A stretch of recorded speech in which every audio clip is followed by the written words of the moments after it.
Госпоѓа Боџиновска, дали моменталната политичка ситуација може да ги разниша меѓуетничките односи?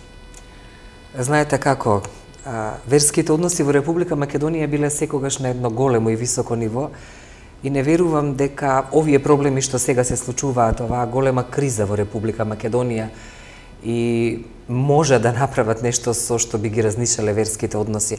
Република Македонија никогаш немала проблем со верските права и слободи.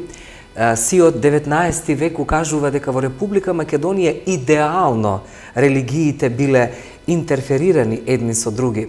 Значи, македонците немаат проблем со албанците, ниту албанците имаат проблем со македонците. Се наоѓаме во територија каде што идеално и совршено се разбираат на многу подречја. Така што мислам дека, за жал, ова што сега се случува не би можело да преврие врз верските права и слободни, врз верски конфликт. Оти ние гледаме дека Македонија секогаш добива во извештаите на Стејт департаментот идеални оценки, дека најмногу ако нешто се почитува во Република Македонија, токму тоа се верските права и слободи. Така што не треба да стравуваме од тоа, треба да стравуваме како и на кој начин ќе ја зачуваме Република Македонија, односно како и на кој начин ќе одбраниме Република Македонија на се ова што се случува околу проблемите кои ги наметна Социјалдемократскиот сојуз и двоецот Заев-Шекеринска, односно нарушување комплетно на унитарноста на државата и официјалниот јазик да се спроведе албанскиот на територијата на цела Република Македонија.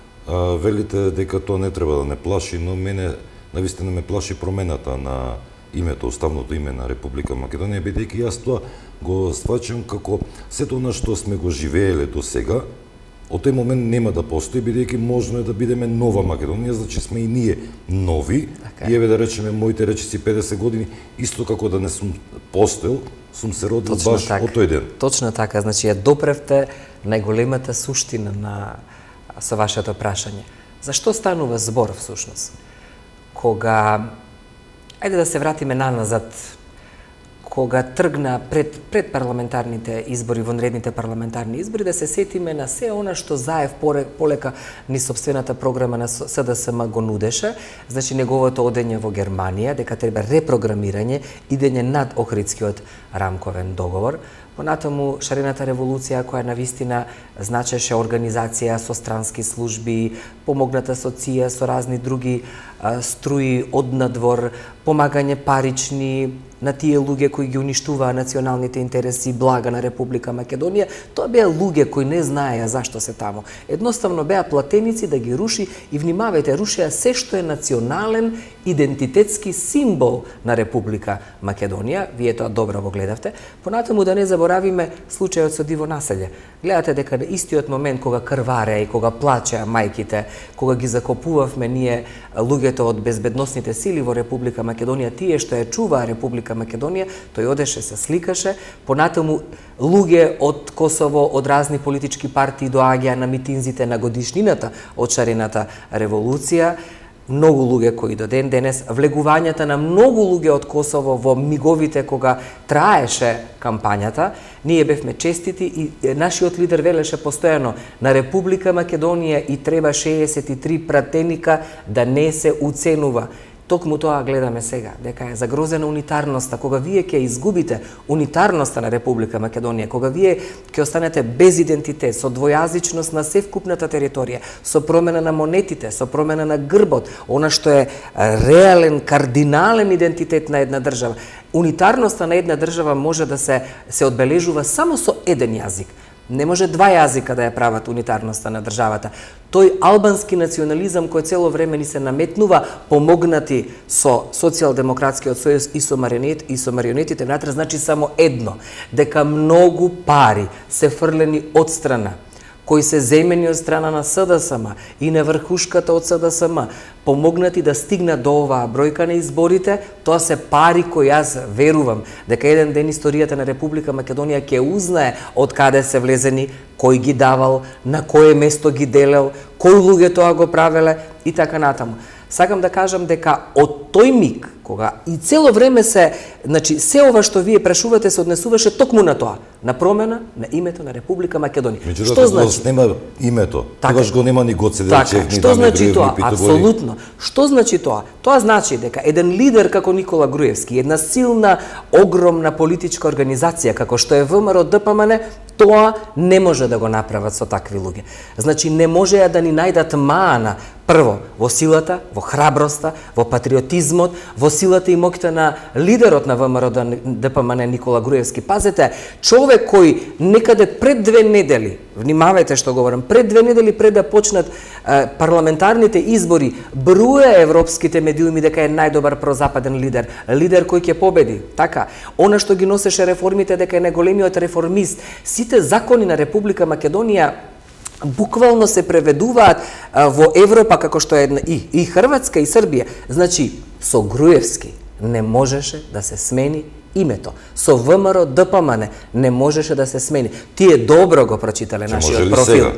Да, тоа е идејата. Да се најде човек. Да, велите дека сега ќе може да се сменат името. Значи, они бара човек.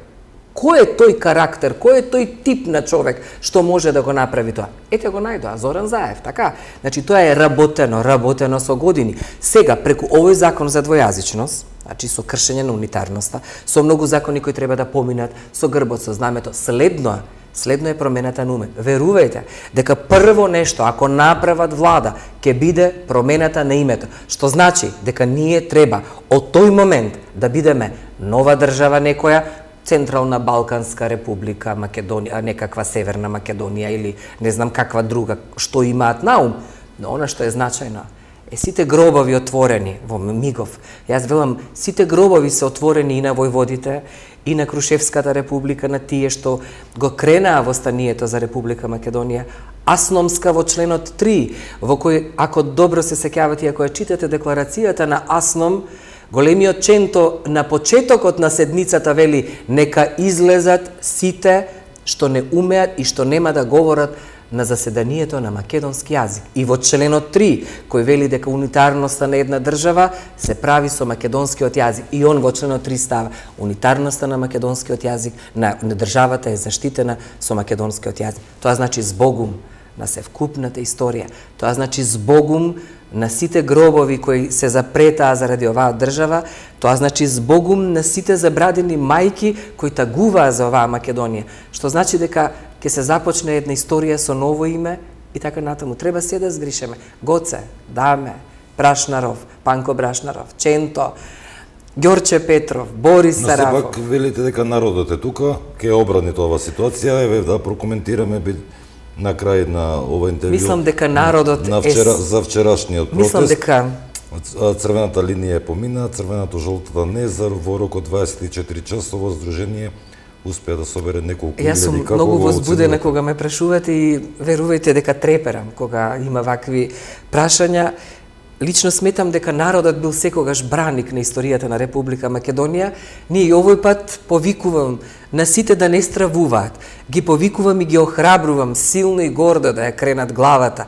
Ги повикувам затоа што секоја генерација има своја историја, има своја задача. Ете нам ни припадна задачата после Ченто, после Павел Шатев, после Гоце и Даме, ние да ја браниме историјата. Ете, колку не има повеќе на барикадите, колку повеќе ќе говориме, кажете им на пријателите, кажете им на блиските, кажете им на вашите деца, кажете им на соседите, без разлика дали се етнички, дали се од етничките заедници, кажете им дека Македонија никогаш немала проблем со албанците, со турците, со бошњаците, со србите. Кажете им да дојдат, да не стравуваат, да излеземе сите масовни да ја зачуваме Република Македонија.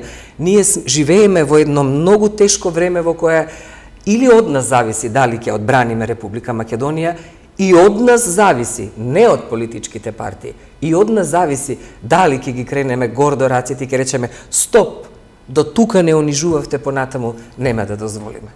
Благодарам што бевте гостинка во Дневникот на телевизија Ултра. Благодарам и вам за поканата.